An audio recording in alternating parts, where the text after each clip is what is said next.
Hello everyone, welcome to my channel. చాలా late చేశాను కదా, ఇంకా ఎప్పుడు లేట్ అవ్వదు నా ఛానల్ నుంచి వీడియోస్ రావడం. సో నా అందరు favourite curry paneer curry, and నా most favourite is every time all time is paneer. So పన్నీర్ని నేను చూసి నేర్చుకొని మీకు కూడా చూపిద్దామని ఈ వీడియో అప్లోడ్ చేస్తున్నా. సో చాలా లేట్ అయింది, ఇంకా లేట్ అవ్వదు వీడియోస్ అప్లోడ్ చేయడం. సో సుత్తు లేకుండా మనం స్టార్ట్ చేసేద్దాం పన్నీర్ కర్రీ. ఎవరైతే బిగినర్స్ ఉన్నారో డెఫినెట్గా వాళ్ళు నన్ను ఫాలో చేసి సబ్స్క్రైబ్ చేస్తే ఇలాంటి వీడియోస్ ఖచ్చితంగా, అండ్ మీరు అస్సలు డిసప్పాయింట్ అవ్వకుండా చూసుకునే బాధ్యత నాది. సో మీరు ఫస్ట్ సబ్స్క్రైబ్ చేయండి. అండ్ పన్నీర్ కర్రీ స్టార్ట్ చేస్తున్నాను. సో స్టార్ట్ చేసే ముందు మనకు కావాల్సిన ఆర్టికల్స్ అన్నీ కూడా మీరు మంచిగా ఒక దగ్గర పెట్టుకోండి. లైక్ టమాటీ, ఇంకా బిర్యానీ ఆకు, బిర్యానీ చెక్క, లవంగం, కాజు, కర్డ్, పచ్చిమిర్చి.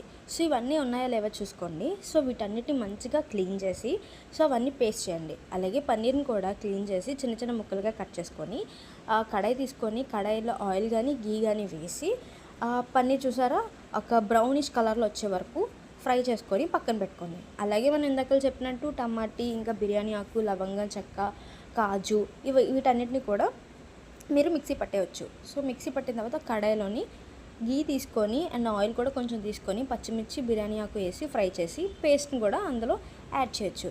సో పేస్ట్ వేసిన తర్వాత కర్డ్ కూడా యాడ్ చేయండి. కర్డ్ యాడ్ చేయడం వల్ల ఏంటంటే సమ్ డిఫరెంట్ టేస్ట్, మంచిగా హోటల్ రెసిపీ లాగా వస్తుంది అనమాట. సో వీటన్నిటిని మిక్స్ చేసిన తర్వాత కర్డ్ ఇంకా టమాటీ ఏదైతే మనం పేస్ట్ చేసుకున్నామో ఆ రెండు కూడా కరెక్ట్గా మిక్స్ అయ్యే వరకు మనం ప్యాన్ మీద ఉంచాలి.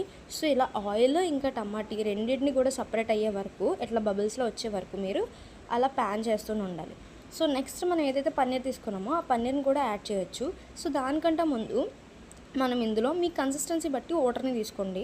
సో వాటర్ ఇంకా అట్లనే కారం, జీరా మసాలా, గరం మసాలా, మీకు ఏవైతే మసాలాస్ మీ స్పైసీని బట్టి మీరు యాడ్ చేసుకోవచ్చు. సో మనం ఇందాకలో ఫ్రై చేసుకున్న పన్నీర్ని కూడా యాడ్ చేసుకొని దానిపైన గీ కొంచెం అప్లై చేసుకొని ఒక 2-3-5 మినిట్స్ నుంచి దించేస్తే టట్టడా paneer curry is ready. So super టేస్టీగా ఉంటుంది. మీరు కూడా ఎంజాయ్